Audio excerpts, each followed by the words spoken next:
আসসালামু আলাইকুম রহমতুল্লাহ। ভিডিওতে যে লোকটাকে দেখতে পাইতেছেন তার নাম হলো তাম্মাত। এই ভাইয়াটাকে আমি বিগত ৫ বা ৬-৭ বছর ধরে হয়তোবা চিনি। ২০১৮ সালে তাকে আমি ১ম একটা রুট ম্যাপে দেখতে পেয়েছিলাম যে সে এই টেকনাফ থেকে তেঁতুলিয়া পুরা বাংলাদেশ হেঁটে পার হবে। তো এ থেকে তাকে আমি টুকটাক করে আরকি ফেসবুকে ফলো করি বা দেখি মাঝে মধ্যে সাইকেলিং করে।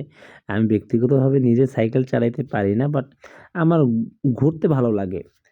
তো এই ভাইয়াটাকে আমার খুবই ভাল লাগে যে সে প্রচুর ঘুরতেছে। বাট আবার হচ্ছে আমি দেখছি ইন্ডিয়াতে গেছে এবং নেপালে এর আগে একবার ঘুরতে গেছিল, সাইকেলিং করছে। তো আমার তো নিজে আমি ব্যক্তিগতভাবে ঘুরতে পারি না, বাট আমার তার ঘোরাটা আমাকে ভালো লাগে, ব্যক্তিগতভাবে ভালো লাগে। তো আমি ইদানিং তাকে ফলো করতেছিলাম যে সে মনে হয় এভারেস্টে যাবে। এভারেস্টে যাওয়ার জন্য সে সম্পূর্ণ প্রিপারেশন নিয়ে নিছে। তো একটা জিনিস আমার খুব খারাপ লাগে যে একটা টাইমে তাকে কোনো স্পন্সর করতেছিল না যাওয়ার জন্য যে সে এভারেস্টে যাইবো। তার মুখ আরো থেকে শুনে কঠিন। প্রথম বাংলাদেশী হিসাবে এভারেস্ট বেস ক্যাম্পে আমি সাইকেল নিয়ে যেতে চাচ্ছি। দেশের বিভিন্ন কোম্পানির কাছে স্পন্সরের জন্য যাওয়া সত্ত্বেও আমাকে হতাশ হতে হয়েছে, তাই আমি সিদ্ধান্ত নিয়েছি আমি ক্রাউড ফান্ডিং করব।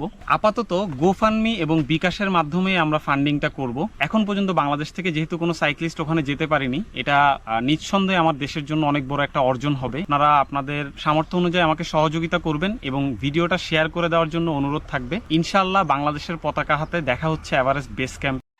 ব্যাগের পিছনে অল টাইম। আর এটা হচ্ছে ইনশাআল্লাহ যে সকল জায়গায় সফলভাবে পৌঁছানোর ইচ্ছা, সেখানে যাওয়ার পরে ইনশাআল্লাহ বাংলাদেশের এই বড় পতাকা উড়াবো। তো এই লোকটাকে আর কি কেউই করে নাই, কোনো স্পন্সর। তো সে বিকাশের মাধ্যমেই অনেকভাবে টাকা উঠাইছে। এখানে যাইয়া নেপালে যাইয়া আমি দেখছি সে একটা জায়গায় আটকা পড়ে গেছিল।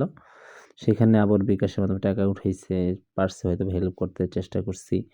তো অবশেষে আলহামদুলিল্লাহ আজ 20 নভেম্বর সে অনেক চড়াই-উতরাই কইরা আলহামদুলিল্লাহ আল্লাহ পাক তাকে যে তার মনের আশা আল্লাহ পাক পূরণ করছে। সে এভারেস্ট বেস ক্যাম্পে পৌঁছাইতে পারছে। এটা পুরা জাতির জন্য অনেক বড় গর্বের, আলহামদুলিল্লাহ।